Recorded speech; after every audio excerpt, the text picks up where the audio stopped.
Atëherë, përpara se të japim fjalën Karlit, përshëndetje të gjithëve që sapo na janë bashkuar. Jemi duke folur për marrëveshjen që kryeministri Edi Rama ka bërë me qeverinë italiane për të krijuar një kamp për refugjatësh ose kamp procesimi të refugjatëve që drejtohen drejt Italisë në Shëngjin të Lezhës. Po ja jap fjalën direkt Karlit dhe pastaj mund të bëj ca shtesa. Faleminderit Leon. U quajta fashist racist gjatë që s'jam, po njeriu kur nuk ka argumente nuk din çfarë thot, sigurisht që do shpërthej. Po dosh një kisha ftu me ba një tip përfytyrimi si do të jetë ky hotel i mbyllur që u quajt nga parafolsi, një hotel i mbyllur, nuk di në emër për këtë hotelin e mbyllur përveç se një burg. Fakti që këto njerëz nuk ketë drejt me i fut në burg e para punës. E dyta punës të njerëz do të dalin aty. E treta punës të njerëz dikujt prej tyne sigurisht nuk do të pranohen gjithë si azilanta. Disa do t'ju anullohet, nuk do t'ju pranohet azili. Edhe ç'a do bajnë këta nëse s'pranohet azili? Kush do i marrë? A mendoni se do t'i marrë Italia mrapsht edhe t'i çojë t'i fluturojë Italia në Ruanda ose nga vendi i tyre t'i çojnë në Tunizi? Italia një marrëveshje të tillë ka bërë me Tunizinë dhe Tunizia nuk pranon me i mbajt sepse shqu populli nuk don. Ç'a do bajnë këta njerëz? Do përpiqen me ik drejt Europës ndoshta ose dikujt do t'i pëlqejnë Tirana, do t'i pëlqejnë Shqipëria, do rrinë në Shqipëri. Para çfarë rrezikut e vendosim ne popullatën vendase, njerëzit tanë që i kena në Shqipni me këto lloj njerëzish në moshë shtarake, 18 deri në 40 vjeç, të cilët vijnë nga kultura që janë komplet ndryshme nga tonat. Çfarë rreziku do i vendosim ne popullatën tonë?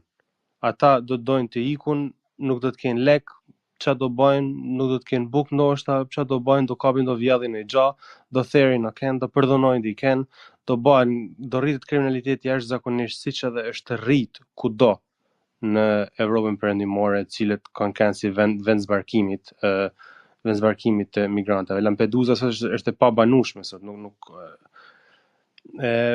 shemujt janë pa fund, duhet një naivitet i një niveli të papam për me besu se me të vërtet mund të vinë diçka e mirë nga kjo.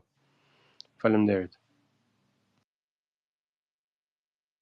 Dua të shtoj para se të jap fjalën Petros që mbase gjuha e Karlit është pak pasionante, dua t'ju kujtoj që duke i lënë ton ndjenjat, domethënë dëmshurisë dhe të vënies epiteteve më njan, duhet të diskutojmë faktin me të cilët janë përballur vendet perëndimore deri më sot, ku ka pasur skandale nga më të ndryshme. Edhe unë jam i pari, sepse edhe unë jetoj jashtë vendit tim, jam një emigrant, pavarësisht se jo në atë lloj mënyre, por e njëjta gjë ka ndodhur në mënyrë minimale, të pakrahasueshme me çfarë bëjnë kultura të tjera, por edhe emigrantët shqiptarë në vende të ndryshme të Europës kanë bërë ato pislliqet e veta. Por duhet të njohim një fakt. Dhe jo për faktin sepse ne jemi më të mirë nga natyra, se jemi njerëzit e zgjedhur, edhe jemi lost tribe edhe këto gjëra të tjera, por për vetmin fakt sepse gjeografikisht apo kulturalisht jemi më afër dhe të zezat që kemi bërë ne në krahasim. Unë flas për vendin që e njoh më mirë nga gjithë, që është Gjermania. Në krahasim me skandalet dhe tragjeditë dhe krimet më të mëdha, për shembull, që janë le të themi ausgelöst, më ndihmojnë që i kanë ngjarë që kanë ngjarë prej le të themi individëve me prejardhje kryesisht arabe, thon pastaj mbase edhe afrikane për shembull, janë goxha në disproporcion. Është vërtet një fine line, është një vijë shumë e hollë të kalosh nga kjo lloj vështrimi kritik në racizëm, po unë dua që ta parashtroj këtë si gjë, sepse është vërtet diçka që nuk duhet lënë jashtë kornizës, sepse ne duhet të shohim veten tonë në pasqyrë një herë. Ne kemi një popull që vret njëri tjetrin për parkime, që vret njëri tjetrin pse më pesh shtrëmbër, edhe shumë gjëra të tjera. Imagjino çfarë ndodh në qofse një nga këto 36.000 detyrohet apo i vete mendja me kryer një krim. do ndodhi një fatkeqësi, do ndodhi një sherr, do ndodhi një dëmtim. Gjakderdhje bleon, Dhe nuk ndodh ndryshe. mirë prap, që ta mbajmë gjuhën pak të butë. Jo, po e vendosin Jo, para fjalën faktit gjakderdhje më është me e përdorë, është korrekte. Se kjo unë besoj se kjo është rrezik shumë i madh, sepse shqiptarët janë ashtu si janë. Do dal atje, po të lutem se skuza. Ideja është që duhet të përqendrohemi te fakti që u thamë përpara, çfarë përfitojmë ne. E ke parasysh çfarë përfitojmë në arenën kombëtare dhe ndihma që bëjmë ne. Unë ju siguroj miq të dashur, edhe mund të unë vë bast publikisht me juve këtu, që në qoftë se kjo marrëveshje hyn, edhe në qoftë se ndodh një skandal që policia shqiptare rreh një individ sepse ai e kapën duke vjedh, mediat kryesisht si këto alla Protothema ose alla The Sun i Anglisë për shembull, edhe shumë media të tjera në gjithë Europën do thonë ja, kush janë shqiptarët, janë të paprgatitur, janë kafsh, nuk dinë të trajtojnë, nuk dinë të bëjnë. Kështu që neve koeficientin për të fituar e kemi më pak se 1.1 dhe rrezikun për të humbur e kemi 99%. Unë nuk e di me çfarë mendësie domethënë duke e njohur popullatën e vet kryeministri e ka vendosur, por kjo mbetet mbase për ditët në vijim. Atëherë radha është Petro, Arbri, pastaj Gazi. Faleminderit Bleon, do mundohem ta mbaj sa më të shkurtër se kam folur shumë. E para njerë për këtë argumentin që shqiptarët janë popull emigrant. Është e vërtetë që ne kemi emigruar, kemi kërkuar azil, kemi qenë refugjat me apo pa drejt, por është edhe po aq e vërtetë që ne kemi mbajt kosto të nderuar për gjitha pisliqet që kemi bë. Në Itali, kush ka jetuar në Itali ka qenë emigrant, lajme ka pa një herë në 2 ditë, shqiptari vrau, shqiptari vodhi, shqiptari bashkë me bandën e tjerë të shqiptarëve. Ka patur një klimë shumë raciste, e cila ka sjellë pushtet Lega Nord, e cila ka sjellë pushtet Partinë e Melonit, ndër të tjera. Nuk po them që vetëm racizmi ndaj shqiptarëve, por ndjesia e popullit italian dhe emigrantëve në përgjithësi. Të nderuar, a është presidenti Emmanuel Macron që na përmend ne gjithmonë numrin e lartë të azil kërkuesve dhe sa herë flitet për integrimin e shqiptarëve në BE? Shqipëria nuk është vend i BE-s sot. Pikërisht për këtë arsye, gjithmonë na përmendet krimi i organizuar, korrupsioni, krimi i organizuar. A duhet flasim për racizmin që kanë mësuar shqiptarët në Greqi? Është vërtet që kemi bën një mit zeza dhe ka patur emigrant, ka patur edhe kriminal. Po është vërtet nga ana tjetër që shqiptarët kanë hequr picire në Greqi. Edhe nuk duhet flas për vende të tjera se nuk është se kam shumë kompetencë. E dyta, u përmend këtu për vlerat europiane. Desha të them këtu që të qenit europian nuk është vetëm se si ndihesh, po është edhe punë, është edhe ligjore. Se unë mund ndihem europian sa dua, po nuk lëviz dot në zonën Schengen si një italian apo si një gjerman. Pra, shteti duhet të jetë europian, pastaj qytetarët ndihen si duhen, se në Irlandë për shembull, ose Gjermania apo kudo, ka njerëz që janë në spektrin politik nga ekstremi i djathtë deri te ekstremi i majt, nga refugees welcome deri tek ata që janë racistë dhe skinheadsa. Po kjo nuk ndikon tek politika shtetërore. Shteti i tyre është bërë pjesë e traktatit Lisbonës, ka nënshkruar gjithë ato marrëveshje me Bashkimin Evropian dhe është i detyruar të zbatojë drejtat e njerëzit për refugjatët, pavarësisht si ndihet qytetari, si ndihet polici personalisht, si ndihet politikani personalisht. Pra është ligjore të ndjerit evropian. Edhe diçka tjetër desha ta them, kjo nuk ka lidhje me BE-n fare.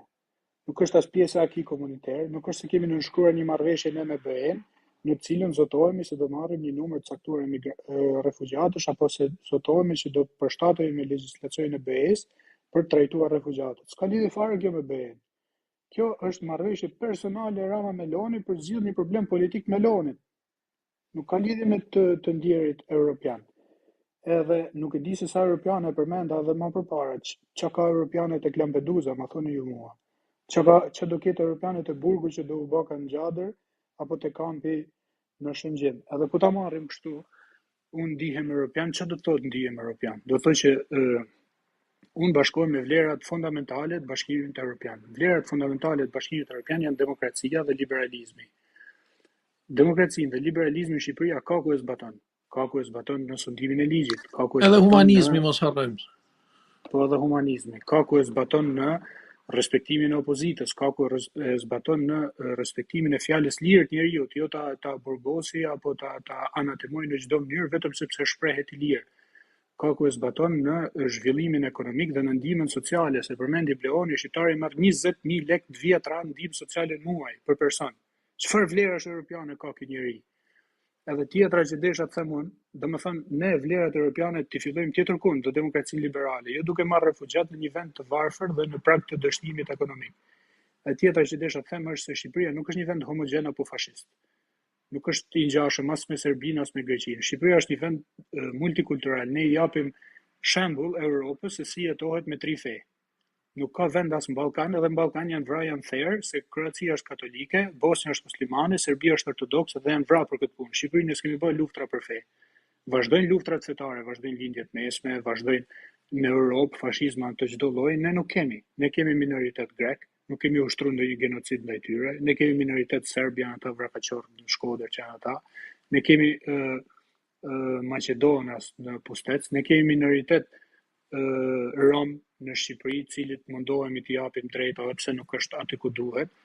Kemi edhe migrant në Tiranë sot, sheh njerëz afrikan, sheh pakistanez, sheh nga gjitha Petro, më lutem se kjo është shumë e rëndësishme për mua, do të korrigjoj. Ne nuk mundohemi t'i japim të drejta komunitetit rom. Komuniteti rom në Shqipëri gëzon të drejta të plota në 100% të vete. Ne mundohemi me miliona lekë që vinë në një pjesë, le të themi approximately 1/3 nga shteti shqiptar dhe pjesa tjetër nga Bashkimi Evropian, duke ndërtuar rezidenca të cilat shqyhen mbas një viti. Por që duhet të jemi shumë sensitiv në mënyrën e të shprehurit, sepse ata i kanë të drejtat, nuk është se si kanë të drejtat. Emancipimi është tjetër gjë. Kanë, po ka racizëm ndaj romëve edhe në të folur. Absolutisht. Racizëm ka dhe është problematik, por të lutem duhet të kemi që të drejtat ligjore i kanë të barabarta. Disa do të argumentonin që kanë edhe më shumë. Shqiptarët kanë racizëm edhe ndaj mirëditorëve, Petro, po nuk është ndonjë gjë ekstreme ose problematike me çfarë shafon. Shqiptarët kanë shumë krahinorizma, po krahinorizmi është ndryshe nga racizmi, sepse krahinorizmi bën dallime ndërmjet krahinave të një populli, ndërsa racizmi është me raca apo etni tjera. Po nejse të shkojmë teorikisht e kuptojun, po nejse. Të lutem, mos të kalojmë dek me dek. Mbaroje Petro që të japi arbrit dhe gazit si janë duke pritur. Po, ajo që desha me thonë unë është që europianizmin nuk mund ta fillojmë duke marrë emigrant. Nëse ne ndihemi europian, le ta bëjmë vendin tonë të përshtatshëm me vlerat fundamentale të BE-s dhe le të përputhemi me çdo gjë që na kërkon Europa, duke u përshtatur ne me shoqëritë europiane. Kjo nuk është diçka që ne na kërkon Europa, kjo nuk është një detyrim i yni për të europianizuar, ky është një hall personal i Melonit, cilin e zgjidh ajo me një autokrat. Dhe ne, nëse ne do marrim refugjat në Shqipëri pas një marrëveshje personale të një fashiste me një autokrat dhe pastaj këta refugjat do përdoren nga disa oligark në një vend të korruptuar, kjo nuk ka asgjë europiane. Ka dhe vende që janë monarki, ka vende që janë diktatura, marrin refugjat, i shfrytëzojnë, nuk është se europianizohen në kuptimin e zbatimit të ligjit dhe drejtave të njerëzit. Faleminderit. Përpara se t'jap fjalën arbrit, dua të rikthehem me sekonda tek ajo çfarë përmendi Ariani, që unë e përtypa dhe konsideroj si një nga fjalit më vlerë deri më tani, që ne jemi duke u bërë pjesë e një loje të pisët antihumane që shtyp të drejtat e refugjatëve të një shteti që le të themi është goxha djathtë për momentin për sa i përket këtyre. Edhe ne për momentin jemi vegla diskriminuese e këtij shtetit. Arbër, fjala për ty. Bleon, faleminderit. Pikërisht me këtë desha të filloj dhe unë, po e the ti e pas ka thonë dhe Ariani përpara. Kjo është vërtet vetëm një, domethënë është një frym neo fashiste do kisha quajtur që fshihet pas një humanizmi që se çfarë humanizmi, domethënë pseudo-humanizëm, që se çfarë humanizmi është i mash njerëzit në një kamp robrish, do trajtohen praktikisht me qenë robër lufte, dhe pastaj me vendosur prit çfarë do bëjmë ne me këto, ti mërzisin pak derisa t'ju bëhet bajat dhe të largohen. Po tash shqiptarët, desha vetëm t'i apelojnë pak traditës, shqiptarët nuk morin pengjet e tjerëve me i majt peng për llogaritë të tjerëve. Shqiptarët, po qëse i hapin derën një miku që ka nevojë, për ndihmë, do ta hapin, do ta bëjnë si njerëzit dhe jo nëpërmjet lojrave që bëjnë neofashistët italianë sot. Europa e ka kritikuar shumë Italinë për përqasjen që ka pas me këto emigrantët që kur e ka marrë këtë nismën për t'i izoluar atje me ishull se këto kampe i man atje. Nëse dhe kjo është praktikisht është rrezikshme, plus nga ana tjetër kjo është shkelje e tmerrshme e integritetit territorial. Bëhet fjalë 40.000 njerëz. E di sa janë 40.000 njerëz? 40.000 njerëz janë Petro më korrigjoja, kam gabim. Sa njerëz ka Lezhë plak? Unë kam përshtypjen është Lezhë është 40.000 njerëz. Që ka muslim shehidi janë 63.000 banorë, nuk e di ta. Krejt komplet qarku e qyteti. Akoma më keq pra. Domethënë aty qyteti s'ka 30.000. Po pra, nuk e di tash se çfarë proporcioni, domethënë çfarë efekti social do shkaktoj kjo. Kto nëse ti fut një grup njerëzish të tjerë që nuk e flasin gjuhën shqipe fare, këto që duken dhe ndryshe dhe që ke një grupim njerëzish që kanë kulturë krejt tjetër, domethënë ti bashkosh kështu në mënyrë krejt rastishme duket eksperiment i rrezikshëm plak. Dhe këto nuk e di se çfarë mund ndodhi. Ne jemi ballkanik nga njëra anë, ne kemi kështu, po na përmene pak nonën e motrën në nxjerrën kallashin plak, a kupton? Ato tashi po të plasin kështu lloj muhabetesh nuk e di se çfarë bëhet. Këto thot gruda gjak derdhje edhe është fjalë që për ta parandaluar, unë them që duhet thonë. I friksohen. Po, fiks, pikërisht, edhe unë i friksohem. Dhe është e frikshme, unë nuk e di, domethënë edhe sot akoma s'kemi asnjë dalje publike, asnjë institucion s'ka thonë që shteti ka bërë marrëveshje. Unë jam tej masi i ndinjuar dhe them që duhet me reagu mos me i formë me i tjetër, sepse po nuk reagum kjo thjesht do kalojnë heshtje. Nga ana tjetër ekziston mundësia që këto ta kenë vetëm ta provojmë një herë a hap publiku apo jo këtë, pastaj mund të ndodhi si me armë timike që ti bëhen shumë protesta dhe të riqet, kjo do ishte rasti ideal. Amin. Po për këtë ne nuk mjaftoj që vetëm ta themi dhe ta shpresojmë që do ndodhi, po mirë është edhe të bëjmë diçka që të bëhet. Unë them me kush ka mundësi me lajmëru në një njeri protesta me çfarë pash ishin organizuar disa, unë do kisha thonë që ja vlen edhe në shesh me shku ose ke kryeministria ose ke sheshi Skënderbej, sa do pak me qenë o burra, kupto, thjesht me dhon pak një mesazh, pastaj mbase bëhen dhe të tjerë, kupto, mos më trem nga ajo që po lese s'vjen njerëz, kupto. Unë do kisha inkuraju edhe do mundohem, nuk jam i bindur, po do mundohem ta arrij edhe vetë.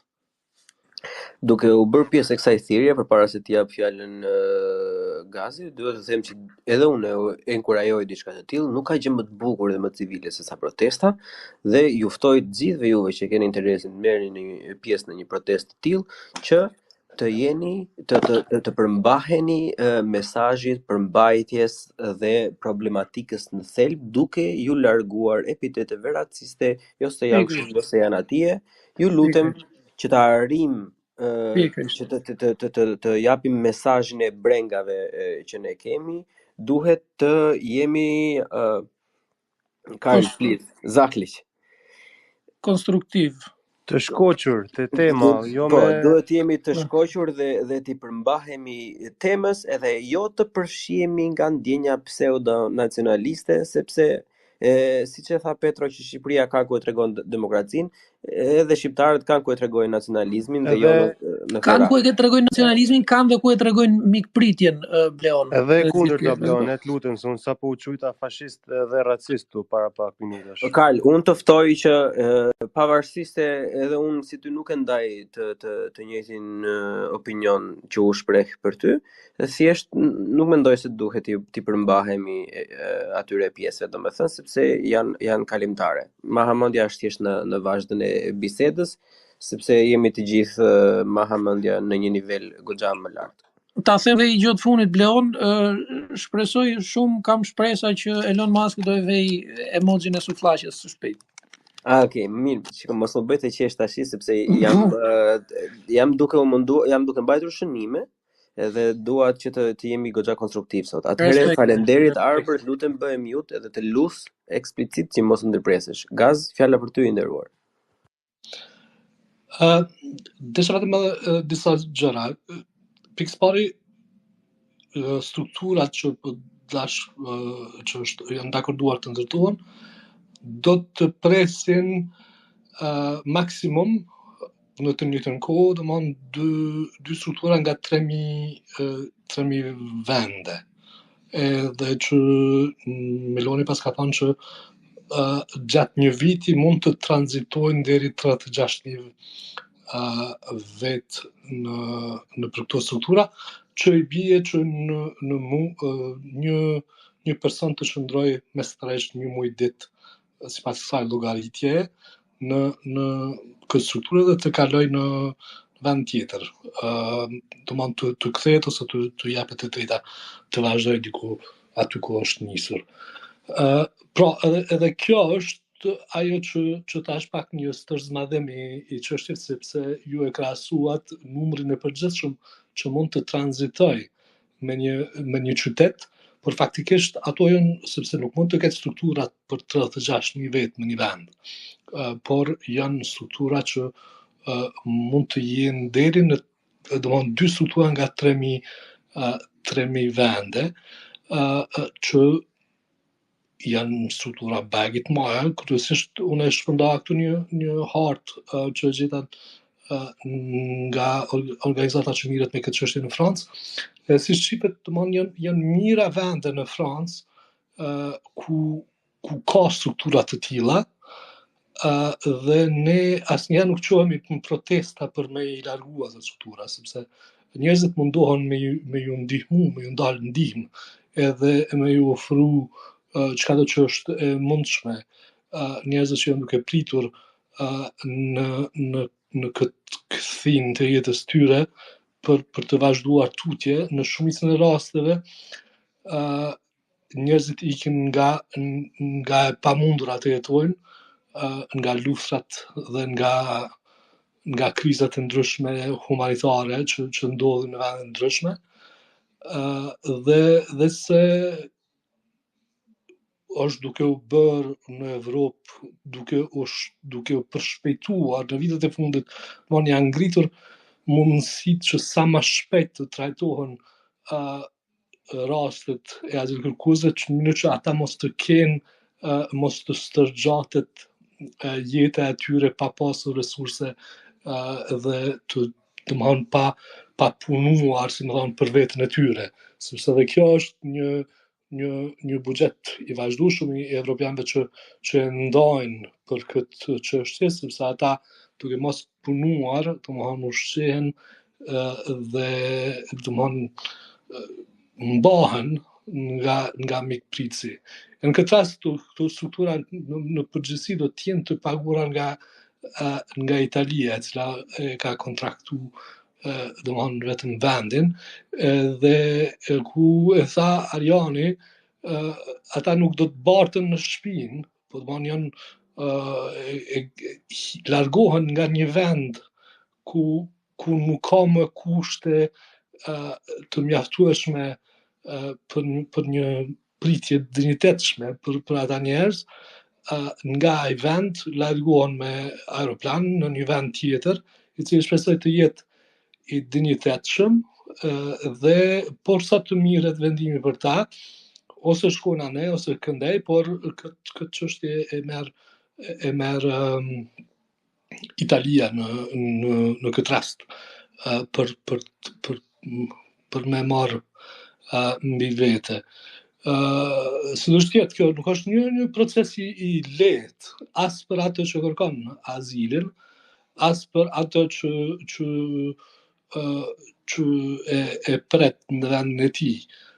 Por Evropa, unë e ndash rastin e Francës, gjithandej ka, sidomos pjesa jugore e Evropës, edhe Gjermania, edhe Zvicra, edhe vende tjera kanë struktura të tilla me vite të tëra, ku i presin refugjatët, i mbajnë si munden t'i mbajnë, dhe ju gjendet një farë mënyre mundësia disi të vazhdojnë, qoftë të vazhdojnë të instalohen në vendin, në një vend, ose nëse vërtet janë vetëm persona që për shembull azil kërkues që mund të jenë nga Kosova ose nga vetë Shqipëria ose nga Maqedonia e Veriut, që nuk kanë arsye të jenë azil kërkues më në për Evropë, atëherë ata sigurisht që kthehen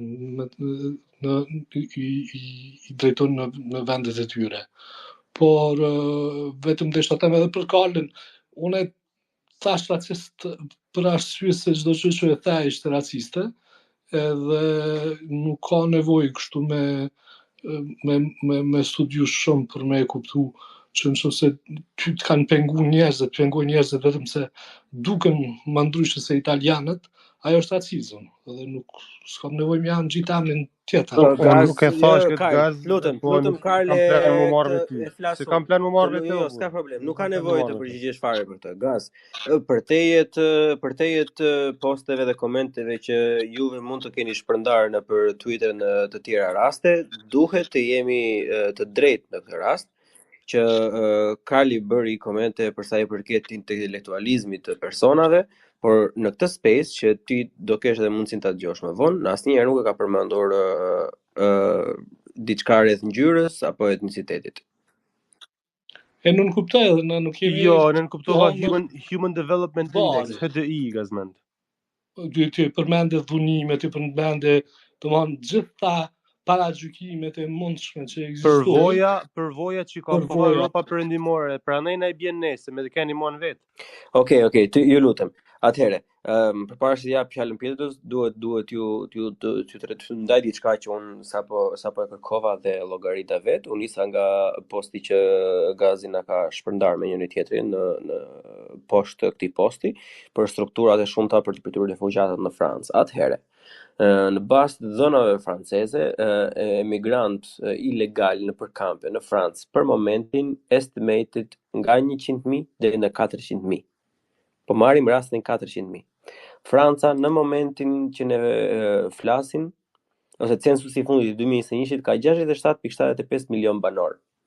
Atëherë, përqindja e emigrantëve në përkampe në Francë është kësaj 0.5%, 0.5%, që bie 0.005.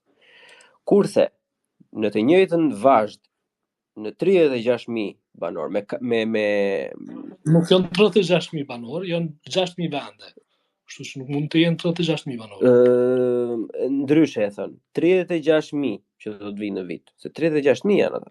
Sa do duam të shkurtojmë ne aq janë premtuar dhe aq do vinë. Janë 6.000 vende, ata nuk mund me i paketu më Ata shumë. sqarojnë këtë punën e numrave, vazhdoi Bleon. Gaz, po flas për në vite, edhe kjo dhëna e Francës është gjithashtu në vite, nuk është në muaj. Edhe po të them që 36.000 me censusin e fundit të Shqipërisë, që po marrim rastin më optimal të mundshëm, që është 2.8 milion, që vdeksha unë nëse jam më shumë se 2.4 tani, që ne flasim. Në Shqipëria do të kishte një përqindje procesimi të migrantëve ilegal prej 1.2%, 1.3, sorry, më fal. 1.3, që i bie më shumë se sa 2 fish e gjysmë se sa Franca proceson. Duke u nisur nga GDP-ja për capita, për kokë, jo ajo numrat e mëdha, por për kokë që ka Franca, duke u nisur nga kushtet që ka Franca, duke u nisur nga paketa sociale që ka Franca dhe Shqipëria. Do të thënë, edhe në qoftë se ne do ishim më të pranueshmit edhe më të hapurit edhe më të botën, ne po ja nxim jetën atyre duke i sjell në një gjë si Shqipëria. Atëherë, ju lutem ta respektojmë njëri tjetrin, sepse ne pavarësisht mendimeve të ndryshme këtu të gjithë diskutojmë dhe debatojmë me njëri tjetrin me shumë dëshirë. Edhe mendoj se jemi të gjithë të jetë maturuar për ta dëgjuar njëri tjetrin dhe për ta respektuar. Petro, fjala për ty mik. Po desha të them lidhje me këtë që do të procesohen për 28 ditë. Dhe këtë kam nga burime italiane. Kjo është dëshirore. Është fantazmagorike sepse nuk ka ndodhur kurrë që një emigrant, një refugjat të procesohet për 28 ditë, aq më pak nëse ky merr avokat dhe nëse shkojnë çështjet ligjore që ne e dimë se si është burokracia e gjykatave në gjithë botën, jo vetëm në Itali e në Shqipëri. Tjetra, nëse Italia do kishte kapacitet për ta procesuar një refugjat për 28 ditë dhe pastaj ose ta dëbojë ose ta marrë, s'do kishte nevojë për Shqipërinë. të nderuar, nëse ata përgjithësojnë 3.000 veta në muaj dhe 39.000 veta në vit, do i kishin zgjidhur problemin e refugjatëve. Kjo shifër është për të na hedhur hi syve, është ashiqare. Edhe tjetra, Lampedusa si kamp është ndërtuar për të mbajtur disa qindra persona. Nuk është ndërtuar për të mbajtur mijëra. Sot ka 4.200. Unë po shikoja një link, kishte ndodhur në 2021-shin, që kishin zbarkuar në Lampedusa 7.200 veta, gjithë bashkë me 120 varka, sepse normalisht trafikantët ose emigrantët, kushdo që tjetë, nuk të pyet ty atë sjell 50 veta këtë javë, atë sjell 100 veta javën tjetër. Ata vinë si të munden, ashtu siç kanë shkuar shqiptarët në një Vlora dhe Italia i trajtonte si kafshë, ju hidhte shishe uji nga helikopteri në stadiumin e Barit. Kështu që jemi pak realist të nderuar, se nuk është e mundur që të përgjithësohet 39.000 veta brenda vitit, 3.000 veta çdo muaj. Nuk do ndodh kurrë, shifrat do fryhen dhe ata njerëz nuk do i mbajnë dot më, nuk do ketë më kapaciteta e kanë për t'i mbajt, ata do arratisen, do bëhen pre eskafistëve, se lezha me Italinë aty është, dhe do përfundojnë prapë të trafikuar, ose në Itali, ose në vende tjera të Europës, ose do marrin rrugët toksore, ashtu siç po i marrin të ashtu quajturit sirian, ose emigrant të etnive tjera që kalojnë nga Shqipëria, shkojnë drejt Serbisë, pastaj në Austri e në Europë. Kështu që kjo është prallë me mbret, kaq kisha. Që përpara se t'ja fjalën Genit, ja vlen të përmendet që rruga e Shqipërisë ose deri diku dhe ajo Maqedonisë janë nga më të sigurtat për emigrantët, duke me qenë se i kemi parë se si trajton Serbia dhe Polonia në kufijtë e tyre. Geni, fjala është për ty nëse do t'ja ule dorën tashmë, po unë po të flas një herë prapë nëse ke diçka për të ndarë. Po më në gjithë herë. Desha e pas që po flisnin për Francën, unë jetoj në Francë, si edhe Gazmendi besoj. Unë e kuptoj Gazmendin, sepse shoqëria franceze është e tillë, është shoqëri multikulturale, po me të vërtet multikulturale, jo vetëm me fjalë siç mund të jenë Italia, Gjermania e tjera për shembull. Ku çdo njeri, qoftë shqiptar, qoftë zezak, qoftë indian, qoftë kinez, nga çdo pikë e planetit, momentin që merr pasaportën franceze, nuk i bëjnë dallim në përgjithësi nga të tjerat, 90%. Pastaj 10% po e lëm njeriu të keq. Franca megjithëse ka 66 milion banor, siç e the ti, por francezë vërtet janë diku te 40 milion besoj. Shumica janë refugjat nga vendet magrebine, nga Europa lindjes, shqiptar, etj. Problemi te ne qëndron sepse ne nuk jemi si populli francez. Ne nuk jemi populli mësuar me popull të tjerë. Këta janë mësuar që mbas revolucionit, domethënë. Bile edhe më parë që kur kanë pas bërë pushtimet e veta, kurse populli shqiptar që ka qenë lajë thaj një vetëm turqit, ka 500 vjet domethënë. Edhe ata pak ebrejt, ato pak minoritete që ka pasur. Shumë njerëz, edhe tu ka drejt Gazmendi, kur thotë që shumë njerëz jo për Karlin, s'po folsha për rastin e Karlit, shumë njerëz i kanë frikë ata se janë gzi, janë nga Afrika. Këtë duhet me thonë, me pranu, s'ka me gjo. Ne kështu jemi. Në fundit ne mund të kemi gojën, po ne shpirtin e kemi më të mirë se sa këta tjerë që flasin për liri, demokracia, janë racista me teori shkencore, domethënë. Por në qoftë se ata mbajnë siç po thon këta, që unë dyshoj, se unë nuk e besoj as Ramën as Melonin, unë më shumë dyshoj se kjo bëhet për shkak zgjedhjeve europiane që vijnë tash. Domethënë që Meloni po kërkon të fitoj pikë, po kërkon të ulit majtën, dhe gjithë kjo lojë për këtë po bëhet, Edi Rama po ndihmon Melonin që të fitojë zgjedhjet, domethënë, duke qenë se Edi Rama është një lider pa në ashtu kombëtare, domethënë, në përgjithësi politikanët tanë edhe kështu ka qenë gjithë, nuk është një çudi e madhe, domethënë. Unë mendoj se ai thjesht po bën këtë sepse tani në dhjetor vijnë zgjedhjet evropiane, dhe Meloni, duke pa bilancin e vet që nuk është edhe ai shumë i mirë, domethënë, po mundohet diku të rrisi pikët. E shohim edhe tu në Francë, ku djatha, edhe djatha ekstreme, siç e thon po vazhdon propagandë maksimum, domethënë. Dhe vërshimi i madh i njerëzve që kanë ndodhur, sidomos këto vitet e fundit, ka ndodhur vërshim shumë i madh. Llogaritë 200-250.000 nga ato që dihen veta në vit. Domethënë po ta llogarisësh këto 10 vjet të fundit, çdo gjë po ndryshon, sidomos qytetet mëdha, nuk jam qytet madh vet. Por këtë duket qartë po të shkosh qytet mëdha, Bordeaux, Lyon, Paris, Marseille, po flasim fare, etj, domethënë. Franca mund ta përballoj, po ti pyesësh francezët, kanë kulturën e vet, në gjakun e vet, janë të mësuar. Janë edhe humanist, ndoshta edhe pak më shumë se ne si popull. Këtë po e them me përgjegjësi time, se s'po i vej vulën. Por ne nuk kemi ashtu. Për ne, nëse ata 36.000 njerëz dalin në natyrë, neve na rrezikon si komp. Atëherë, Mënyra fat shkurtër, mënyra fat gjatë, neve na rrezikon.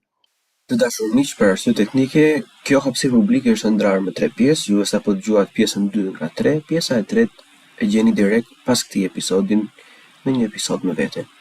Deri atëherë, ja kalofshi këndshëm dhe miru dëgjofshim.